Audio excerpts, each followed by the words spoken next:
สบายดีเดี๋ยวนี้ก็5 โมงตอนแรงพวกเขาก็ได้มาฮอดปากเซอันนี้สิเป็นโรงแรมที่เพิ่นสิได้มาเซา In Touch Riverside Hotel โอ้เบิ่งคืออยากหรูหราหน่อยนึงเนาะเราสิมาเบิ่งห้องราคา$46นี่เป็นแบบใด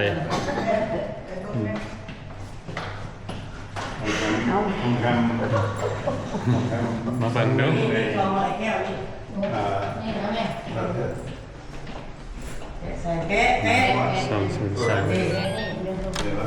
เบิ่งดูห้อง$46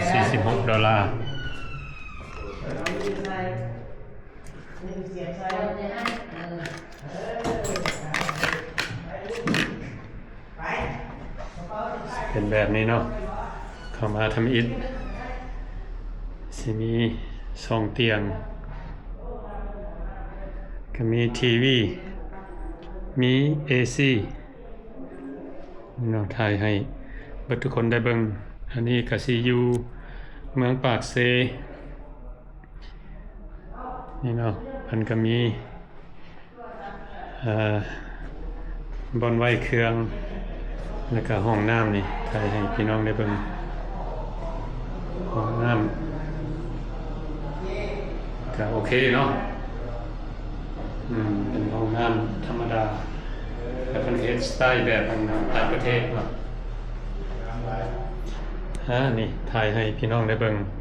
คืนหนึ่ง$46ธรรมดาเฮาสิอยู่โรงแรมราคา$10หา$15เนาะหากแต่ว่าโรงแรมนี้$46เฮามานำมันfamily เนาะมานำพี่น้องมาจากแคลิฟอร์เนีย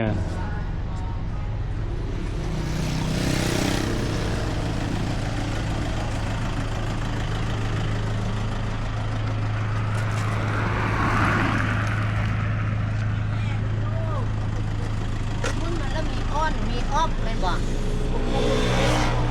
ไปแล้วนี่ชื่อบอลไทยบอลเนอร์สิได้นำรังมีเท่ๆเลยนะมันรู้จักขันยันลิฟต์นี่นะโอ้ยไฟงามเฮ็ดงามเว้ยนี่น้องคุณลงน้ำพองามรถข้าวเทศก้อนนี้ดูว่าข้าวตัวเป็นยังกระเจ้า รถไทยเด้อ เขาก็งงอยู่คนบ้านนอกเขามานั่งมารถนี่ใส่เนาะนี่อันนี้เป็นปากเซเนาะแม่ปากเซ่นั่นอันพะเนินบ้านนครปากเซ่นครปากเซนครปากเซ่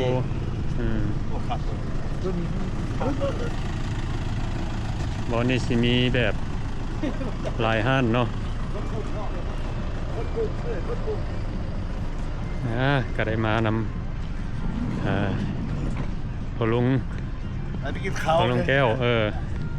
แล้วก็มานำFC จากแคลิฟอร์เนียพี่น้องโอ้มื้อนี้อากาศดีแต่เดี๋ยวจะเพิ่มมาแล้วมากินเขาเดี๋ยวมารอเบิ่งว่าเพิ่นมีหยังแน่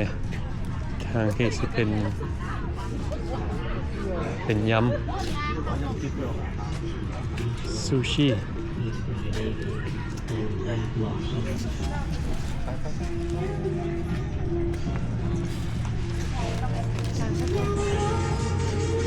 ทางที่สิเป็นของจืนฟรายชิคเก้น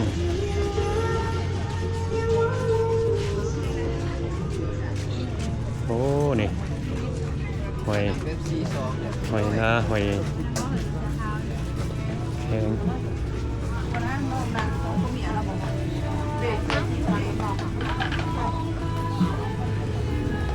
ข้างที่ก็สิเป็น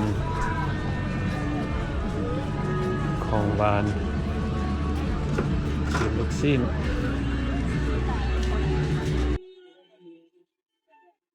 เ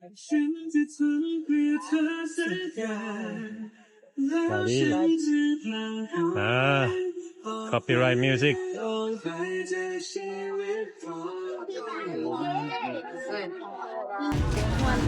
สิเลาะถ่ายให้ทุกคนได้เบิ่งก่อนเนาะว่าตรงนี้อย่างไรทางนี้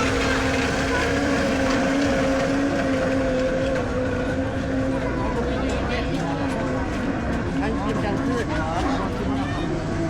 น่าคืนซ้ายจะไปกินเลยทำไมกินนะ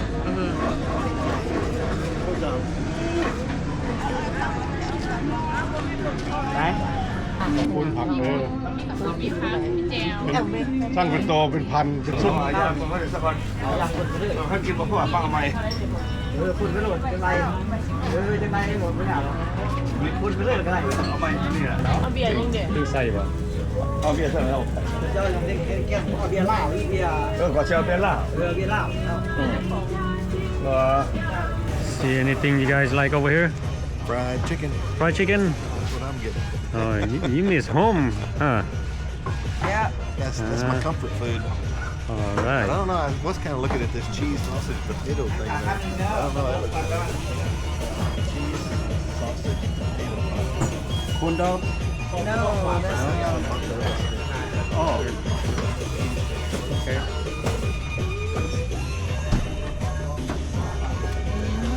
Chicken nugget? no. No. it's got hot dogs I don't know what that is. This one is shrimp. Yeah. Yeah. Fried. ทานไม่ถึงไหนทานไม่ถึงไหน Boo hoo. I'm moving. Yan tayo. I'm moving. what do you got a hundred Some simple. Ang maliit. Tamukong kape. Kuling pa. Okay, you say in line with song some pieces of chicken I'm good that lady sure. you want chicken I'll buy you some chicken or whatever you want มื้อนี้พวกเขาก็ได้พากันออกมานครปากเซกันว่าสิมีหลายร้านอาหารและมีอาหารหลายแบบนี่ก็มีหลายคนเนาะเพิ่นมานั่งกินข้าวกินน้ำแล้วก็ข้ามทางไปเพิ่นก็มีร้านอาหารคือกัน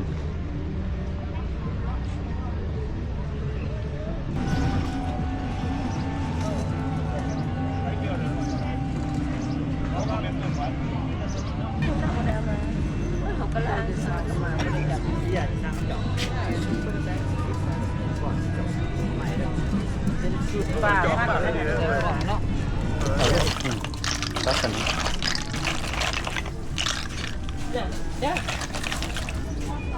Đuổi đuổi. Thật chay. Tôi kíp.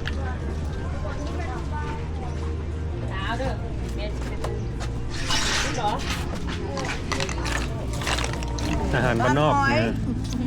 Ban hỏi. เข้าใจ บ้านน้องหอย Ban nông hỏi. Bố bên ban hỏi. boy needs to eat boy Oh. บ้านคนทั้งคนลาวแล้ว เอาให้ออกดังเจ็บเลย À. บ้านนี้มีแต่หอย บ้านนี้มีแต่หอยปลาหมึกเทศ Too bad they don't have a chicken gizzard. Oh yeah That's my favorite. oh is it Yeah. what was that part That's beef. I think beef part. oh is it À, kiến. เอาไปเถอะนี่เอา you like these snails Yeah. in Japan they had these humongous sea snails they cook them on the grill pour some sort of liquid in there and let it marinate in the sauce and just get it with a big skewer stick like that and Yeah. pull it out they're pretty good ทำแซ่บเลย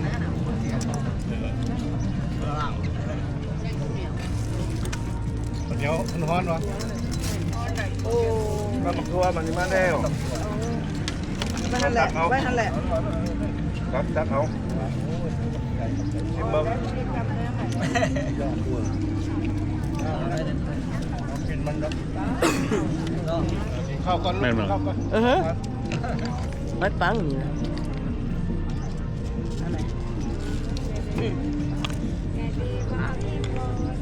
อันนี้หอยโข่งตัวนี้อันนี้หอยโข่งตัวนี้ slaughtery โอ้คนเดาเนี่ยขายจังเลยขายออนไลน์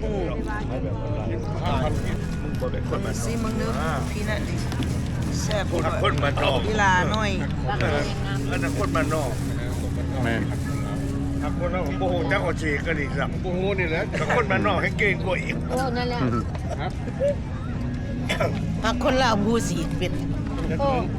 อืม สูคนมานอกเมื่อไหร่หรอก โอ้ยบ้านดอกมันเขาในเมืองดนนะเด้ แม่น ย่ามันเขามาดนนะเด้เวดีขึ้นได้ คนมันนอกมาอยู่เวียงจันทน์ อือหือได้เดือนที่3แล้วนี่นะ คิวฮะ เอาว่าหันเก่าหรือหันใหม่ นี่ละบรรยากาศบ้านเขา โอ้บ่อิ่มบ่หันอีแม่ทุนหัว เพราะว่าจะอยู่ใส่เนาะ จะสิมานั่งกินคัก เวียงจันทน์หรือว่าปากเซเบิ่งอาหารการกินของเพิ่น ว่าเขาว่าเบาเรื่องนะเบาเรื่องมานอกกันขับ มีอาหารหลายผู้ใดอยากกินอีหยังก็มีเบิด โอ้กระปุ้นแน่คันมีกระปุ้นได้บ่ล่ะ แกมันหัน โอ้มันเผ็ดแต่ตำหุ่งนี่น่ะ มันเศร้าเนี่ย เผ็ด แล้ว ตำหุ่งเผ็ด บอกอย่างไรว่า จับ มักบอลแล้วพักแล้วเรื่องรอได้ป่ะ มื้อนี้พวกเขาก็ได้ออกมาฟู้ดโคร์ทอยู่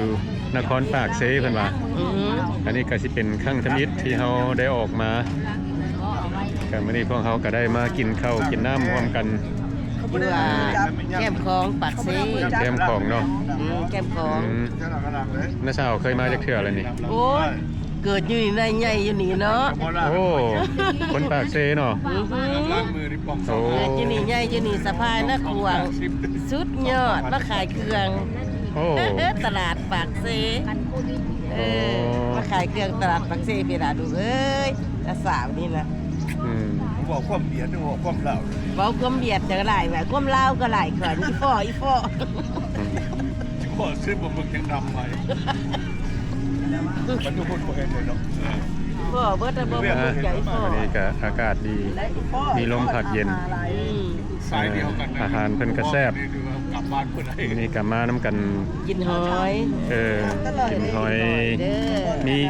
มีหอย มีขั่วข้าวตำบักหุ่งปิ้งขาปิ้งซีน กินบ่ว่าจะบ่จักกันเด้อ อาหารหลายอย่าง เอายังหน่อยนึง หลายแบบแล้วก็มีน้ำเย็น คำนึง อืม กินคำนึง บ่แล้วบ่ได้คำนึงเลยเฮ้ยคำเดียวเลยบ่ได้คำ บ่ได้กินจักคำ นี่ก็มีแต่แฟมลี่เนาะน้าสาวแล้วก็แม่ป้าไอ้หอย นี่เดี๋ยวนี้ ลุงแก้วเอ้ยอ๋อ มาแต่น้ำกันเบิด แดเนียลหัวเพิ่นมาจากเท็กซัส อือหือ สองคนเพิ่นมาจากเท็กซัสแล้วก็นี่เฟรสโนเมืองเฟรสโน แคลิฟอร์เนีย คนอเมริกา คนอเมริกามาเยี่ยมยามประเทศลาวจ่ายเงินแบบเศรษฐีเงินล้าน บ่เคยมีเงินล้านเงินแสนมาฮอดลาวนี่ จ่ายแท้จ่ายว่า เป็นเงินเป็นเศรษฐี อืม เดี๋ยวนี้เป็นเศรษฐีเลยเด้เดี๋ยวนี้ นี่แต่เศรษฐีเงินล้านเป็นว่า หรืออเมริกาเป็นที่คอยมาเมืองลาวเป็นเศรษฐี แม่น คนก็เป็นราคา นี่